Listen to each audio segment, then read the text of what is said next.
만약 여러분이 미국에서 응급실에 갔다고 가정해 보겠습니다. 진료비 청구서에 적힌 금액은 수백만 원. 하지만 한국은 단돈 10,000원, 20,000원이면 전문의 진료를 받을 수 있습니다. 코로나 팬데믹 때 전 세계가 마스크조차 부족해 혼란에 빠졌을 때 한국은 10분 만에 검사가 가능한 드라이브 스루 검사소를 만들어냈습니다. CNN과 뉴욕타임스가 연일 세계가 배워야 할 모델이라 보도했죠. 여러분, 이 차이가 어디서 나올까요?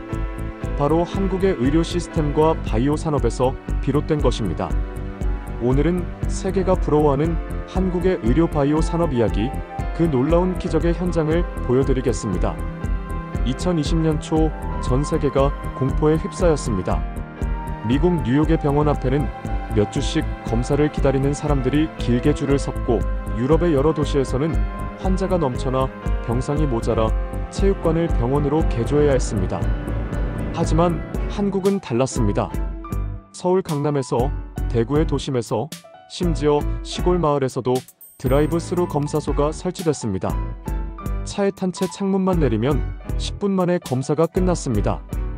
이 장면을 보고 미국 MBC 방송은 이렇게 보도했습니다. 한국의 검사 방식은 전 세계가 배워야 할 모델이다. 또 하나, 신속한 진단키트. 팬데믹 초기만 해도 미국 FDA가 승인한 코로나 진단키트는 손에 꼽을 정도였는데, 한국은 불과 몇 주 만에 민간 기업과 정부가 협력해 키트를 개발해내고 전국 병원에 공급했습니다. 뉴욕타임스는 사설에서 한국의 속도와 효율은 세계 어디에서도 찾아볼 수 없다 라고 평했습니다. 그 차이는 단순히 기술의 문제가 아니었습니다. 국민의 협조, 의료진의 헌신, 그리고 무엇보다 한국의 탄탄한 의료 인프라가 만들어낸 결과였습니다. 시청자 여러분, 지금 우리가 병원에 가서 진료를 받을 때를 떠올려 보십시오. 내과, 정형외과, 안과 어디든 마음만 먹으면 전문의에게 진료를 받을 수 있습니다. 그리고 진료비는 어떻습니까? 보통 2만 원이면 충분하지요. 하지만 미국은 어떨까요? CNN이 보도한 사례에 따르면 미국에서 응급실에 한 번만 다녀와도 평균 1,000달러, 우리 돈으로 150만 원 이상이 청구됩니다.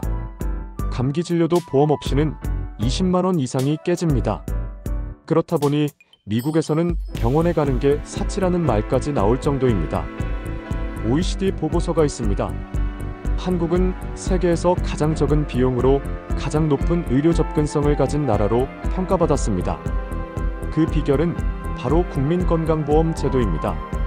1977년 시작된 이 제도는 이제 전 국민을 아우르는, 세계적으로도 보기 드문 사회안전망으로 자리 잡았습니다. 영국, 독일, 프랑스도 공공의료 제도를 갖고 있지만 진료 속도, 비용, 전국적 접근성에서 한국을 따라올 수 없습니다. 이 제도야말로 한국 의료의 진짜 힘이며 세계가 가장 부러워하는 무기입니다. 이제 한국의 바이오 이야기를 해보겠습니다. 삼성바이오로직스, 셀트리온, 여러분도 뉴스에서 한 번쯤 들어보셨을 겁니다. 삼성바이오로직스는 2011년 설립된 지 불과 10년 남짓 만에 단숨에 세계 1위 바이오 의약품 위탁 생산 CMO 기업으로 성장했습니다. 송도에 위치한 본사는 하루 36만 리터 규모의 바이오 의약품을 생산할 수 있는데, 이는 단일 도시에서 세계 최대 규모입니다. 미국, 유럽의 글로벌 제약사들이 이제는 한국을 찾아와 부탁합니다. 우리 신약을 한국에서 생산해달라. 예전 같으면 상상도 못할 일이 현실이 된 겁니다. 셀트리온 역시 마찬가지입니다. 코로나 치료제 레키로나로 세계 시장의 이름을 알렸고, 류머티즘, 관절염, 크론병 등 자가면역 질환 치료제 분야에서는 이미 글로벌 톱 클래스 기업입니다. 그 외에도 알테오젠, 한미약품, SK바이오팜 같은 기업들이 치매, 항암제, 희귀질환 치료제 개발에 도전하며 글로벌 빅파마와 어깨를 나란히 하고 있습니다. 2023년 기준 한국의 바이오헬스 산업 수출액은 약 20조 원에 달했습니다. 이제 반도체, 자동차, 조선에 이어 바이오 의약품이 한국의 5대 주력 수출 산업으로 자리매김한 것입니다. 특히 미국 FDA와 유럽 EMA가 한국 기업의 바이오 의약품을 연이어 승인하면서 글로벌 투자자들의 관심이 폭발적으로 몰렸습니다. 예전에는 제약하면 스위스의 로슈, 독일의 바이엘, 미국의 화이자를 떠올렸지만 이제는 한국도 있다라는 말이 자연스럽게 나옵니다. OECD는 한국 바이오 헬스 산업의 성장세를 두고 세계 바이오 시장의 핵심 축으로 한국이 자리 잡고 있다고 평가했습니다. 단순히 의약품만의 문제가 아닙니다. 한국을 찾는 해외 환자 수는 2023년 기준 연간 30만 명을 넘어섰습니다. 이른바 의료 관광입니다. 왜 외국인들이 비행기를 타고 한국으로 옵니까? 첫째, 의료 기술. 한국의 암 생존율은 세계 최고 수준입니다. 국제암연구소에 따르면 한국의 위암 5년 생존율은 무려 70% 이상, 이는 미국보다도 높은 수치입니다. 둘째, 속도와 효율. 미국에서는 MRI를 찍으려면 몇 주를 기다려야 하지만 한국에서는 예약하면 바로 다음날 검사할 수 있습니다. 셋째, 특화된 의료 분야. 성형외과, 치과, 정형외과 등에서 한국은 세계적인 명성을 가지고 있습니다. 심지어 중동 왕족, 동남아 재벌, 심지어 미국 유명 배우까지 한국에서 치료받은 사례가 언론을 통해 보도되기도 했습니다.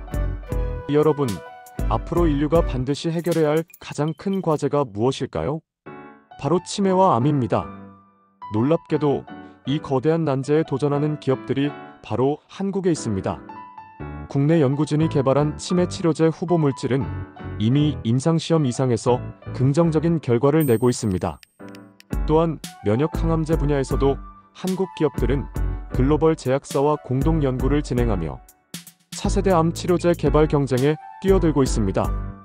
만약 이 분야에서 성과를 낸다면 한국은 단순한 제약 생산국이 아니라 세계인의 생명을 구하는 나라로 기억될 것입니다. 시청자 여러분, 우리가 살아온 세월을 돌아보면 어떻습니까? 전쟁으로 모든 것이 무너져 내린 나라, 먹을 것조차 없어 해외 원조를 받던 나라가 이제는 세계가 인정하는 의료 강국, 바이오 강국이 되었습니다. 이 얼마나 자랑스러운 일입니까? 여러분의 자녀와 손주 세대는 앞으로 한국이 만든 한국이 개발한 의료 기술 덕분에 더 오래, 더 건강하게 살아갈 수 있습니다. 여러분이 젊은 시절 흘린 땀과 희생이 있었기에 지금 이 성과가 가능했던 것입니다. 오늘 소개해드린 한국 의료 바이오 산업의 기적. 여러분, 어떻게 보셨습니까? 혹시 주변에서 한국이 뭐 대단하냐? 라고 말하는 사람이 있다면 이제 이렇게 말씀하실 수 있습니다. 우리나라 의료 시스템은 세계가 부러워하는 수준이다. 앞으로도 저는 대한민국의 진짜 힘과 자랑거리를 여러분께 소개해드리겠습니다. 혹시 다음 이야기가 궁금하시다면 구독과 좋아요 꼭 부탁드립니다. 여러분의 관심이 대한민국의 자부심을 더 널리 알리는 힘이 됩니다. 감사합니다.